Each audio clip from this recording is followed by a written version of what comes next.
इस वक्त देश और ख़ास तौर से किसान कौमें बहुत कठिनाई से गुजर रही हैं।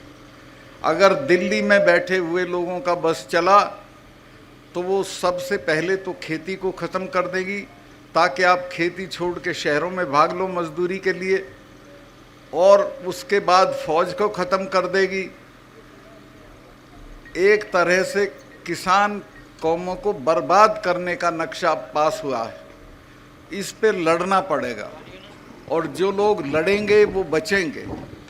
एक बार हमारे गांव के पास शिवाजी महाराज के गुरु थे, समर्थ गुरु रामदास, वो आ गए थे। 4-5 दिन वो रहे, उन्होंने प्रवचन दिया और आखिरी दिन उन्होंने चौधरी लोगों से पूछा कि भाई बताओ, मैं 5 दिन से तुम्हारे बीच में बोल रहा हूँ, तुमने क्या सीखा? एक चौधरी खड़ा हो गया कि जी हमने ये सीखा कि जो कौमें रुका रोला करेंगी वो जिंदा रहेंगी, यानी जो लोग लड़ेंगे वो जिंदा रहेंगे। मैं आपसे कहने आया हूँ कि लड़ने की आदत डालिए और लड़ने का फैसला कीजिए। ये जो अभी मील साहब ने कहा कि किसान आंदोलन, धरना ख़त्म हुआ है, आंदोलन ख़त्म नहीं हुआ है, चूँकि हमारी मांगें वहीं की वहीं हैं।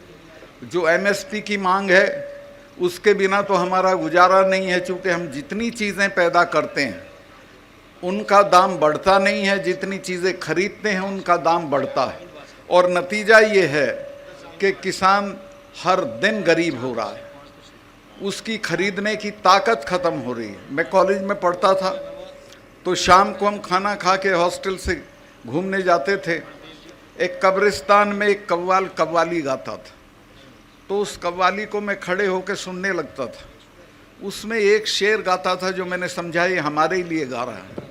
उसका था कि खंजर पे कोई छींट, ना कपड़ों पे कोई दाग, खंजर पे कोई छींट, ना कपड़ों पे कोई दाग, तू कत्ल करे है कि करामात करे है।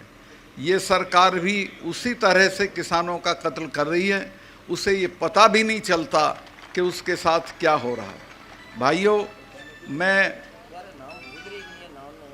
निवेदन ये करना चाहता हूँ कि आप धरनों पे बैठते हो, मांग करते हो, इसको छोड़ो।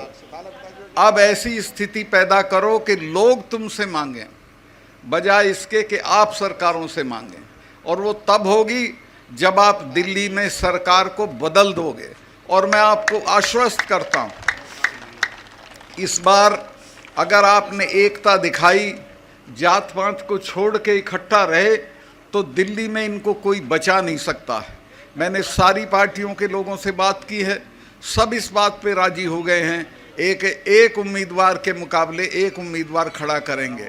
अगर ऐसा हो गया तो ये दिल्ली में बचेंगे नहीं, और अगर ये बच गए तो एक बात समझ लो, फिर आप नहीं बचेंगे। ये आखिरी मौका है हम लोगों के लिए कि हम अपने पेशे को, अपनी ज़मीनों को, अपने बच्चों को बचाएं। मैं बहुत लंबा भाषण नहीं देना चाहता, सिर्फ इतना कहना चाहता हूं कि देश बहुत गलत आदमी के हाथ में है। जब ये अभी मैं बोला था 4-6 दिन पहले, बड़ा शोर हो गया देश में, इन्होंने बड़ा तमाम तरह के लोग वो पालतू जो हैं वो लहका दिए मेरे ऊपर। मैंने ये बताया था, जो सच था उसी वक्त बताया था जब मैं ये था गवर्नर था, कि जो वहाँ पुलवामा में जो अटैक हुआ हमारे सिपाहियों पे, 40 लड़के मरे हमारे जवान, वो नहीं मरते अगर ये उनको 2 हवाई जहाज़ दे देते, 5 हवाई जहाज़। वो लड़के अगर मेरे से मांग लेती सीआरपी तो मैं 5 हवाई जहाज़ दे देता, लेकिन गृह मंत्रालय ने वो उनको हवाई जहाज़ नहीं दिए और वो सड़क के रास्ते चल दिए। उस सड़क के रास्ते में मैं गया जिस दिन ये दुर्घटना हुई, उसके बाद उसमें 10 किलोमीटर के एरिए में करीब 10 जगह सड़क आके मिलती है। उस पे एक जिप्सी नहीं खड़ी थी किसी को रोकने के लिए, कोई भी आ सकता था। तो वो आया, भरी हुई गाड़ी थी विस्फोटक की, और एक गाड़ी में मार दी और हमारे 40 जवान शहीद हो गए। ये कहीं अपनी शूटिंग करा रहे थे उसमें नेशनल कॉर्बेट पार्क में, यूपी में है वो। तो वहाँ टेलीफोन की सुविधा नहीं होती है, तो इन्होंने बाहर आके मुझे एक ढाबे से फ़ोन किया और पूछा कि सतपाल भाई क्या हुआ। मैंने इनको बताया कि साहब ऐसे ऐसे हो गया, इतना हमारा नुकसान हो गया है और ये हमारी गलती की वजह से हुआ है, अगर हम जहाज़ दे देते तो ये हमारे बच्चे नहीं मरते। तो इन्होंने मुझे कहा कि नहीं अभी इस पे चुप रहो, इस पे अभी चुप रहो। जो नेशनल सिक्योरिटी एडवाइज़र है, जिसका नाम आपने सुना होगा, अजीत डोभाल, वो मेरा क्लास फेलो रहा, कानून की क्लास में हम साथ पढ़ते थे। उसका मुझे फ़ोन आया फ़ौरन कि प्राइम मिनिस्टर ये कह रहे हैं आप बोलें नहीं कुछ। चूँकि मैं बोल दिया था, मैं 2-3 चैनल को ये बता चुका था कि हमारी गलती से ये हुआ है, कि वो ये कह रहे हैं कि इस पे तुम चुप रहो। मैं समझ गया था कि अब इसका ये पूरा राजनीतिकरण अपने चुनाव के लिए करेंगे, जो मर गए वो भाड़ में जाए, इनको कोई मतलब नहीं है। और आज तक उस पूरे मामले की कोई जांच नहीं हुई है, कोई उसका नतीजा नहीं आया है। अब आप अंदाज़ा लगा सकते हो कि कितने ख़तरनाक लोग देश चला रहे हैं, जिनको अपने सिपाहियों की जान से हमदर्दी नहीं है, जिनको अपने देश से हमदर्दी नहीं है, और बात लंबी चौड़ी करते हैं, मन की बात करते हैं, कभी तन की बात करते हैं। तो मैं आपसे ये कहना चाहता हूँ कि बहुत हो गया, अब संभल जाओ, और अब नहीं संभलोगे तो हमारी तो अब उम्र लंबी हो गई, चले जाएंगे, लेकिन आपकी पीढ़ियां याद करेंगी कि कभी आपने गलती की थी और एक ऐसी सरकार को बने रहने दिया था जिसने आपका सब बर्बाद कर दिया, खेती भी, फौज भी, नौकरियां भी। तो मैं आपसे, और मैं आऊँगा, इलेक्शन में भी आऊँगा, जो भी आपका आदमी लड़ेगा उसके लिए। मैं तो, मेरे पैर में बहुत तकलीफ़ है, लेकिन फिर भी मैं घूम रहा हूँ, महीने में कम से कम 10 पब्लिक मीटिंग करता हूँ, सब जगह जा रहा हूँ, सबसे बात कर रहा हूँ, और मुझे ये कामयाबी मिली है कि सब इसके लिए राज़ी हो गए हैं कि एक उम्मीदवार के मुकाबले एक उम्मीदवार खड़ा करेंगे।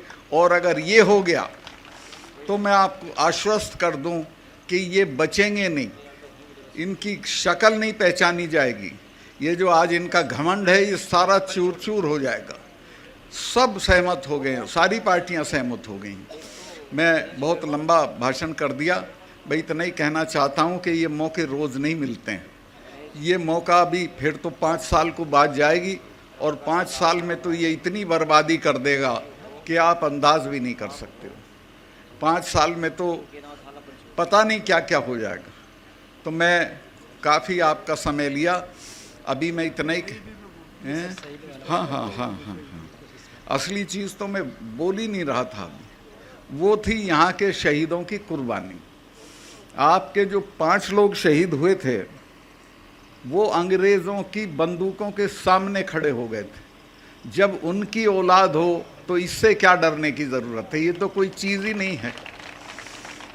उनसे सीखो, उन्होंने अपना सब कुछ न्यौछावर कर दिया आपके लिए, और आज उनको हम कई बात और बताओ जरूर। अच्छा, तो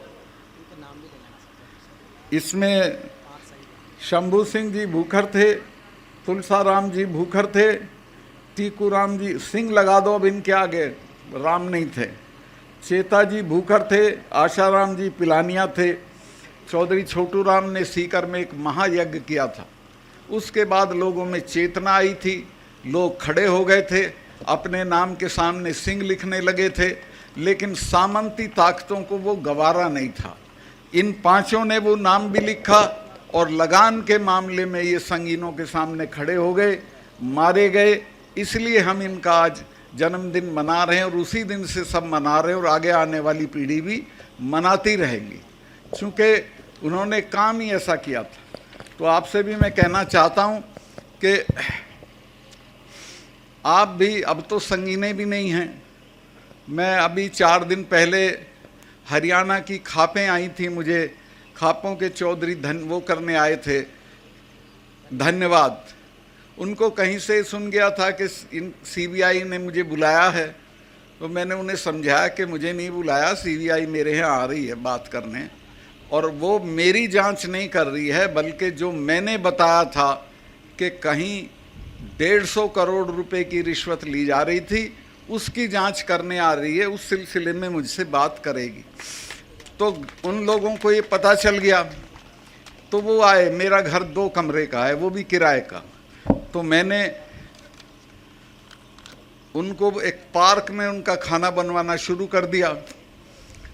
तो प्रधानमंत्री के यहाँ से आदेश हुआ और पुलिस आ गई, और पुलिस ने कहा कि साहब यहाँ खाना नहीं बनेगा, ये पब्लिक प्लेस है, डीडीए की ज़मीन है। मैं कहा यहाँ नहीं बनेगा तो मेरा तो घर है नहीं, मैं तो थाने में ही बनेगा। फिर चलो भाई, तो हम थाने पे जा चढ़े, और 2 घंटे के अंदर अंदर फिर आदेश बदल गया। फिर उन्होंने कहा हमने किसी को गिरफ्तार नहीं किया है, सब फ्री हैं, खाना खा के जा सकते हैं। वहीं खाना बना, खाया और चले आए। तो अगर अड़ जाओगे, अगर हिम्मत कर लोगे, तो कोई आपके सामने खड़ा नहीं रहेगा। कोई डरने की ज़रूरत नहीं है किसी से भी। आप अपना हौसला रखिए, एकता रखिए, जातियों का इकट्ठ रखिए, इसमें ये जात और वो जात मत करिए, तो आप कामयाब होंगे और आपको कोई नहीं रोक सकता है। मैं बहुत लंबा हो गया, इसी के साथ मैं आपका आभार व्यक्त करता हूं कि इतनी गर्मी में भी आप आए। मुझे दिल्ली जाना है, कोई मीटिंग है शाम की, तो मैं अभी निकलूँगा और स्वामी जी महाराज के भजन से वंचित रहूँगा, उनसे माफ़ी मांग के जाऊँगा। बहुत बहुत धन्यवाद।